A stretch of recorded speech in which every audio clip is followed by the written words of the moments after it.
Buenas noches, bienvenidos a Mirá. El título del comentario es un poco largo, pero vos lo vas a entender, es explicativo.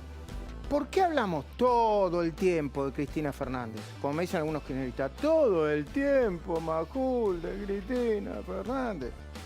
¿Y por qué muy pocos hablan de la desaparición, hoy se cumplen 3 meses, de Facundo Astudillo Castro? ¿Por qué? También vamos a hablar del COVID, estamos con Federico Andajasi, Martín Tetaz, Economía, Estados Unidos, Argentina. Hugo Machiavelli, quien nos va a decir qué es lo que pasa con el caso Astudillo. Porque nosotros sí que nos ocupamos de verdad, sin hacer escándalo político, sin convertirlo en una causa como la que se convirtió, la causa que se convirtió en la de Santiago Maldonado, pero sí informamos, porque no somos como ustedes. No nos confundan, no somos como ustedes.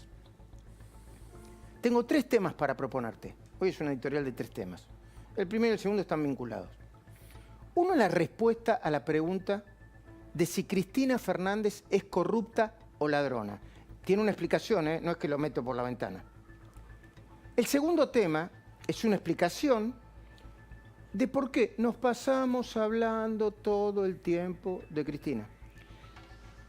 Y el tercero es ¿qué hubiera dicho o hecho la oposición si Facundo Astudillo Castro hubiera desaparecido bajo el mandato de María Eugenia Vidal en la provincia o con Mauricio Macri como presidente? Ahora están Kicillof, Sergio Berni y Alberto Fernández. ¿Qué hubiera hecho la oposición? Vamos entonces por partes. Los invito, lo compartimos. ¿Cristina es corrupta y ladrona? ¿O es un invento de los medios hegemónicos? Una fantasía, una construcción irreal. ¿Sabes por qué me lo pregunto? Porque ayer, en un programa de televisión, de una señal de noticias, un colega le preguntó a otro. Yo estaba haciendo zapping y estaba medio... y me sorprendí. Le preguntó a otro, palabra más, palabra menos, si él daba por sentado que la vicepresidenta en ejercicio era corrupta o ladrona. Lo apuró, lo apuró. Con todo respeto, no importa quién es el periodista, no importa. La pregunta vino con trampa, porque su interlocutor, otro periodista, no estaba en condiciones de responderla, no porque sea un ignorante. Nadie está en condiciones de responder tan taxativamente si Cristina es corrupta o ladrona. Decímelo ya, ya. Ni su interlocutor, ni nadie podría hacerlo, o mejor dicho, nadie que no sea alguno de los jueces que la procesaron, ¿no? Y enseguida, con la respuesta cantada, el colega le repregunta a su compañero si entonces el voto que determinó la de victoria del Frente de Todos no tenía ningún valor. Es decir, si la mayoría de los argentinos con ese voto no la creían inocente. Mal preguntado. Sesgada todo el intercambio. Como su colega no es experto en cuestiones legales o políticas, se sacó encima el asunto y pasaron a otro tema. Perdón, ¿viste cuando en una cena, un almuerzo de familia se pasa? Bueno, pasemos a otro tema. No podemos discutir, pasemos a otro tema. Pero a las preguntas que hizo ese periodista, las respuestas correctas para esas 2 preguntas, que dicho sea de paso, el periodista cubre información en Casa de Gobierno, las respuestas para sus preguntas, las correctas, son las siguientes. Una, Cristina Fernández está procesada en una decena de causas. No me apures ni me diga.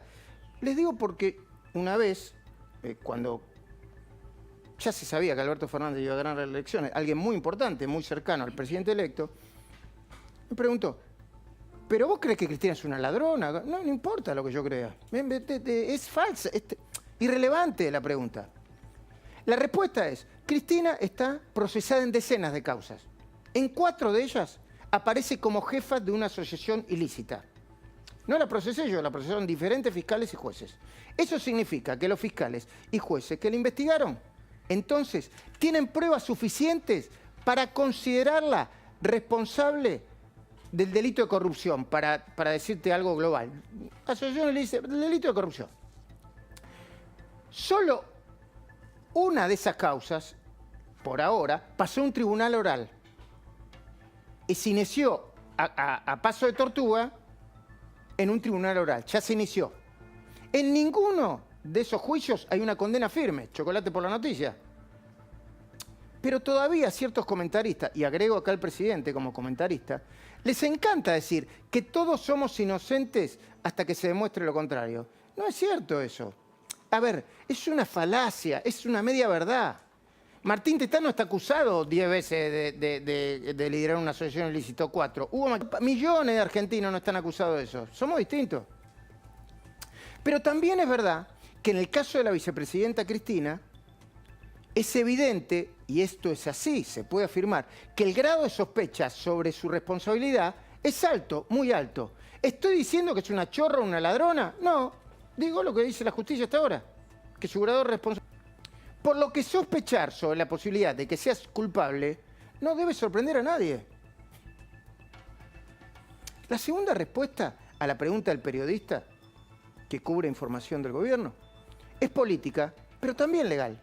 El hecho de que el Frente de Todos haya ganado las elecciones no significa que a Cristina ni a un montón de gente la hayan absuelto. No la absolvieron. Es más, suponete que el Frente de Todos hubiese ganado con el 80% de los votos. 80, ¿eh? Mucho eso. Se quedan con todo. ¿Qué te parece? La suma del poder público. Aún así, podría seguir siendo culpable. Porque ahora que hablamos tanto de reforma, la justicia debe ir por un andarivel, el Poder Ejecutivo por el otro, el Congreso por el otro, ¿no? 3 poderes. Podría seguir siendo culpable, sospechosa de corrupción o procesada y jefa de una asociación ilícita. Los votos no sirven ni para indultar ni para absolver a nadie. A nadie. Bueno, también podríamos hablar, porque se insiste con esto, sobre la teoría repetida que dice que quien armó el esquema de corrupción fue Néstor Kirchner y que la vicepresidenta nunca supo la envergadura de ese esquema de corrupción hasta que murió. Bueno, supongamos que fue así. Supongámoslo. Lo damos lo damos por cierto, por unos segundos, ¿lo damos por cierto? Sí, claro. Bueno, démoslo por cierto. Cristina tuvo tiempo de admitirlo y de mejorar su situación procesal. Miren, yo la verdad que no sabía. Lo que pasa es que se caía todo el proyecto político, la ambición, el legado, la herencia. Así que no lo hizo, optó por no hacerlo. Si esa fuera la explicación. Pero toda esta explicación, que lleva solamente 8 minutos, también sirve para responder a la pregunta que nos hacen, sobre todo, cristinistas, kirchneristas de Néstor, albertistas, masistas, labañistas, peronistas, todos ellos. Y la pregunta dice más o menos así. ¿Por qué te la pasás todo el tiempo hablando de Cristina? Oh. ¿Por qué te la pasás todo el tiempo hablando de Cristina? Sigue. ¿Tenés una obsesión con Cristina? Avanzan. ¿Tenés una obsesión con Cristina? ¿Algún complejo no resuelto? ¿Acaso la odias? Bueno, como son preguntas directas, de muchos de ellos, yo voy a responder directamente. Nunca me obsesioné, ni siquiera de niño, con ninguna persona. Por ahí tengo un recuerdo de alguna maestra cuando era chiquito, ¿viste? No sé, yo no sé si le pasará todo, pero cuando era chiquito no sé, una maestra la admiraba, me gustaba, podía soñar con ella. Hasta ahí llegué. ¿No te pasa lo que dice José Pablo Feynman? ¿No estarás enamorado? Bueno, ahí está. La verdad que no lo digo no, con lo único que soy obsesivo, yo supongo que vos te debes dar cuenta ya, es con el laburo. Y con los proyectos, no solamente con el laburo, con los proyectos que me gustan. ¿Eh? Si a mí me dicen tengo un proyecto y me gusta, yo me subo a la moto de ese proyecto y le doy para adelante. Después complejo. Complejo debo tener mucho. Pero ninguno tiene que ver con la vicepresidenta. Perdón, doctor, licenciado. Complejo, ¿cuándo se dice? ¿Tenés complejo de eso? ¿Tenés complejo? Eso tiene que ver con la inseguridad, Claro. con algo que no estás conforme. Claro, bueno, obviamente debo ser inseguro, no estoy conforme con muchas cosas mías, desde psicológica, emocional, mental, obviamente, como todo el mundo. Ahora, complejo así, un complejo patológico, creo que no. A la vicepresidenta, porque esta pregunta también me la hicieron, ¿eh? Café, kirchnerista, una persona muy cercana a ella. Che, ¿vos odiás a Cristina? No, la verdad que no la odio. Yo en principio estoy seguro de esto, no odio a nadie, No sé, ¿vos odias a alguien, Martín? No, para nada. ¿Viste que hay gente que dice, no, yo odio a no, yo no odio a nadie. ¿Vos, Hugo? No, es un sentimiento del que huyo. Sí, combato ese sentimiento, no me sucede. Yo no odio a nadie. No, ¿viste? Cuando contestar rápido, ¿odias a nadie? A nadie. Al contrario, yo hablando de Cristina, valoro la capacidad política de Cristina Fernández. No la niego, la valoro. Reconozco que transformó el apoyo de sus seguidores en casi una religión. Pocas personas, pocos líderes políticos. Evita, Perón. El apoyo de Cristina es irracional, ¿no? Es en el núcleo duro. Es religioso, ¿no? claro. Es religioso. Religioso. Admiro también su capacidad de organizar y usar en su provecho personal esto lo digo cariñosamente, no se enojen, los chicos grandes de la cámpora. Se lo digo cariñosamente a los chicos de la cámpora. Incluso hay un meme por ahí mío con la camiseta de la cámpora. Cada tanto pónganlo, chicos, para que vean. A mí no me molesta que me pongan la camiseta de la cámpora. ¿Lo vieron ese meme? No, Ese no lo vi. Sí, lo único que no me gusta de ese meme es que tengo un rulito medio loco ahí, pero no importa. Bueno, ese sería el complejo. Bueno, Cristina, yo tampoco subestimo su habilidad para reclutar todo tipo de dirigentes, porque hay que ser hábil. Muchos de ellos son impresentables y hasta violentos. Ellos tienen al lado de ella dirigentes impresentables y violentos. Ojo, también tiene inteligentes y obedientes y de bajo perfil, que aparecen en segundo plano, con un perfil más bajo. Un ejemplo, Guado de Pedro. Hay muchas cosas para criticar la Guado de Pedro, ¿eh? Por supuesto que el bajo perfil es voy por debajo, voy por detrás. Eso también incluye el bajo perfil. Bueno, pero siempre le termina sirviendo a Cristina para sus deseos más personales. ¿Cómo no la voy a admirar? Algo tiene.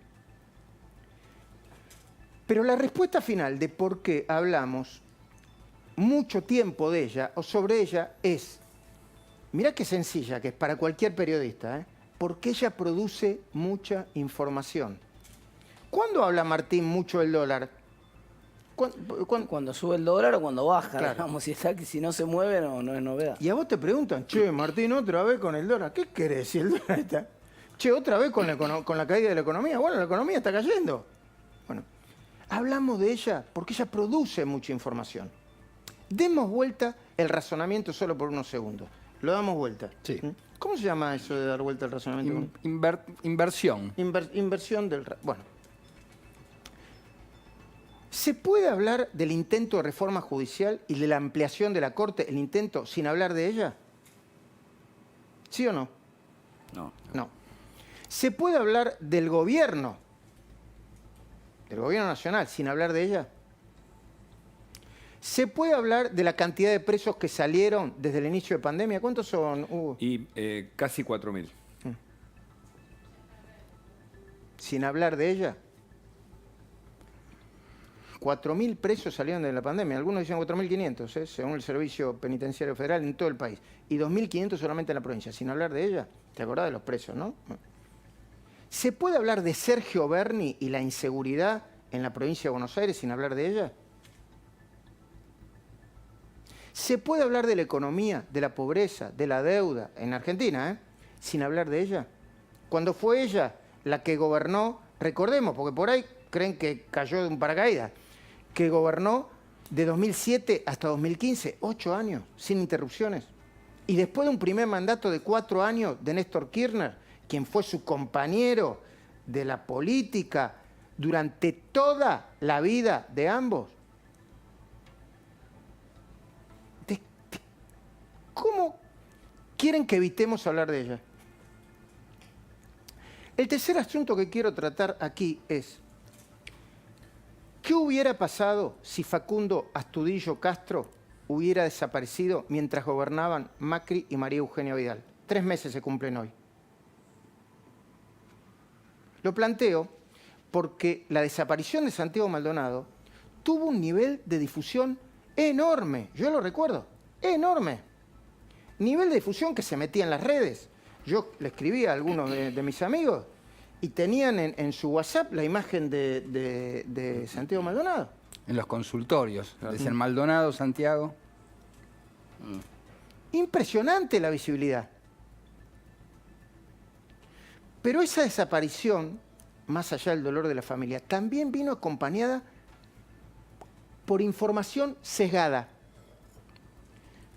Por información sesgada, utilizada para esmerilar al expresidente Macri y a la ministra Patricia Bullrich. Datos que al final no pudieron ser comprobados. O para ser más precisos, que desmintieron la hipótesis de quienes llevaron su causa como bandera. La hipótesis era que se había tratado de una desaparición forzada, ¿no? Desaparición Exacto. forzada. Inclusive un tipo que lo vio con los binoculares El parado primero. arriba de un caballo, ¿te Lo acordás? entrevistamos nosotros en la cornisa, ¿Te fuimos acordás? los primeros que ingresamos al pull-off, ese terreno, digamos, de la, ¿Se acuerdan de la de eso? agrupación Cuyamen, ¿no? ¿Se acuerdan? ¿Mm? Entonces, instalaron que era producto de la sangrienta represión de los gendarmes. La instalación fue brutal, ¿eh? Brutal. Todos dudamos. Yo dudé, al principio dudé, obviamente. Después, bueno, había que chequear, rechequear. Hoy se cumplen 3 meses de la desaparición de Facundo Astudillo Castro. Poné su imagen, por favor, poné su imagen. Pongamos hoy su imagen. Hoy le vamos a dedicar parte del programa a Facundo Astudillo Castro. No en contra de nadie, para que balanceemos un poco las realidades. Facundo tiene 22 años. El 30 de abril pasado partió desde Pedro Luro hacia Bahía Blanca. Pedro Luro, el lugar donde nació y donde vivía, donde vive, esperemos que esté vivo, hacia Bahía Blanca. La última imagen de Facundo es una en la que aparece detenido al lado de un patrullero, una camioneta patrullero, con un policía de la localidad, una localidad que se llama Mayor Buratovich. La mamá de Facundo, Cristina Castro, cree que efectivos de la policía bonaerense hicieron desaparecer a su hijo. Hoy vamos a hablar con ella. ¿Entendés lo que digo, no? Hugo, antes de hablar con ella, te va a presentar los hechos. Pero también fíjense la enorme diferencia entre uno y otro caso. Y no hablamos solo del silencio ni de la poca energía con el que toman las autoridades competentes la desaparición de Facundo Astudillo Castro, porque eso es evidente, ¿no? Es evidente. Yo no lo veo hablar a Berni todo el tiempo de eso, ni a Kicillof de eso, ni a la justicia de eso, ni a la militancia, del frente de todos, digamos, frente todista de eso, no lo veo hablar. Y cuando lo hacen como si fueran espectadores, como si ellos no tuvieran ninguna responsabilidad. Bueno. Pero no solo hablamos nosotros, no quiero hablar solamente de la militancia y de quienes asumieron la desaparición de Santiago Maldonado como uno de los asuntos cruciales de sus vidas. Yo he tenido discusión con amigos míos, con parientes míos muy cercanos. Tampoco fui a decirle, ¿viste? Porque esto sí que es grieta. ¿Viste que cuando vos decías? Pero yo no escuché a nadie decir, sí, la verdad que no fue así. Porque está demostrado que no hubo desaparición forzosa. Desaparición forzada. Desaparición forzada. Hablemos de los medios. Hablemos de nuestros colegas. Y también hablemos de nosotros. Porque nosotros no somos como muchos de nuestros colegas, ni mejores ni peores. Nosotros hacemos periodismo como creemos que se debe hacer. No acusamos a nadie sin pruebas. Vamos a hablar con la mamá. Yo no tengo la prueba de que fueron policías. Hay una gran sospecha. No damos por sentado los hechos hasta que se confirman. No los damos por sentado. Así que, por favor, les pido a todas las que no nos hablen de grieta. Y tampoco nos hablen de la militancia antigrieta. Porque ahora hay una nueva militancia. No, yo no formo parte ni de un lado ni del otro. No, porque así como te digo una cosa, te digo la otra. Los hechos son los hechos. No me hablen de la militancia antigrieta ni de Corea del Centro. Porque Corea del Centro es una construcción que hicimos hace un tiempo jugando. Primero Gustavo Noriega, después yo y algunos otros. Corea del Centro no existe. Corea del Centro no existe. Existen los datos. Pero Corea del Centro no existe. Están Eduardo Amadeo, están Graciela Ocaña. Pero antes de eso, como no me metí en el tema de la reforma judicial, y sí quiero hablar con Graciela Ocaña y Eduardo Amadeo de eso, ¿me pueden poner un video? Yo antes me resistía a poner videos que no tuvieran que no se vieran lindos, que tuvieran una fuente, yo te diría, no reconocida, pero como chequeamos la veracidad de esto, lo quiero poner. Este es Alberto Fernández, el presidente. Ahora es presidente. Antes hablaba, en este video, hablaba como profesor de Derecho Penal. Ajá. ¿Y de qué hablaba? Con una precisión, porque hay que hablar de la Corte y de la cantidad de miembros de la Corte y de la reforma judicial, con una precisión que, mamma mía, ¿eh? ¿Y qué era lo que criticaba? ¿Y a quién criticaba? ¿Y por qué criticaba? Bueno, no tiene desperdicio. Me decía, ¿cuánto? 1 minuto y medio, lo que sea, no tiene desperdicio. Mirá. Que no nombró el gobierno. Si son malos, es culpa del gobierno si no tiene obligación de nombrarlos. Esta es una enorme ficción, es una enorme mentira. Y lo único que estamos facilitando con toda esta reforma, y estoy hablando solo de la designación, es retroceder 20 años, ¿cuánto fue la reforma del 94? 20 años, retroceder a los tiempos en donde la componenda política definía a los jueces. Eso hemos logrado. A mí no me asombra, porque Cristina tiene esta tendencia. Cristina me dice que entramos a un banco central del siglo XXI y tenemos un banco central del año 80. Pero bueno, ella piensa que avanza, no sé. Yo me pregunto, el juez que tiene que resolver la situación de vudú, ¿cómo va a resolver ese juez? Si sabe que la mitad más uno de los consejeros peronistas lo pueden echar. ¿A quién beneficia esto? ¿Al ciudadano que está pagando chicones o a vudú que zafa? Vamos a seguir exigiendo que las 2/3 partes del Consejo deban votar para echar un juez. No lo dije yo, lo dijo ella. Y ahora manda esto. ¿Qué le pasó a Cristina? ¿Saben qué le pasó? La que se beneficia con el crimen es Cristina. La que se beneficia con el crimen es Cristina. Y que seamos capaces de discutir este tema porque hubo un momento en donde sentí que era imposible discutir las cosas en la Argentina. Yo me acuerdo que escribí un artículo que se llamaba ¿Cómo hablar de la ley de medios y no morir en el intento? Y me mataron igual. Bueno, y ahí tienen la ley de medios. Sirve para que nos digan cuándo viene la tanda, que aparentemente antes no lo sabíamos. Entonces, yo me pregunto, ¿para qué tenemos que correr detrás de la locura del poder? ¿Para qué tenemos que correr detrás de la locura? Porque después el poder, por H o por B, desaparece, pero nosotros nos quedamos con todas estas normas. A mí me asombra que en esta Argentina nosotros todavía estemos discutiendo estas cosas. Pues nosotros vivimos en un país donde la justicia un día se puso al servicio del poder político. Y lo que nos pasaba es que la gente desaparecía, íbamos con habeas corpus y los jueces se reían.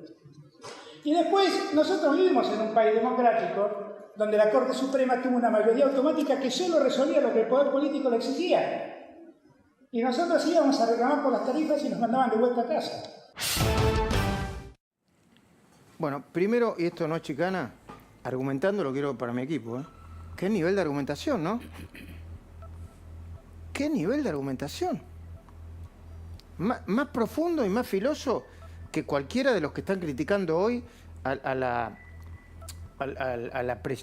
intento de ampliación de la Corte o la reforma judicial. ¡Wow! ¿Qué nivel de argumentación? Y después preguntó algo que es el título de un libro de Ernesto Tenenbaum hace mucho tiempo. ¿Qué les pasó? Decía Ernesto, creo que por Néstor y Cristina. Y Alberto Fernández, ex jefe de gabinete en ese momento, 2013, abril de 2013 es ese video. Preguntó, ¿qué les pasó? Pero él se hizo la pregunta y la respondió. ¿Les pasó que qué dijo? Que se, para justificar el crimen. No, dijo, le faltó... ¿para justificar el crimen de quién era? Claro, para... Cristina se beneficia con el crimen. Para justificar el crimen, cuando habla de crimen, habla de corrupción. Delito, claro. Crimen como delito, como género. Wow. A ver, yo entiendo que el contexto te puede modificar algo de tu opinión. Pero hoy está opinando sobre valores.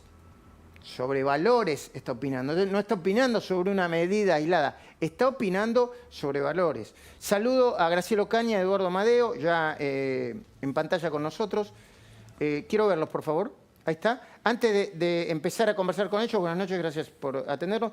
Brevísima pausa, así conversamos sin interrupciones. Los Haroldos, vinos finos con Ángel. Los Haroldos Estate. mucho más de lo que esperás.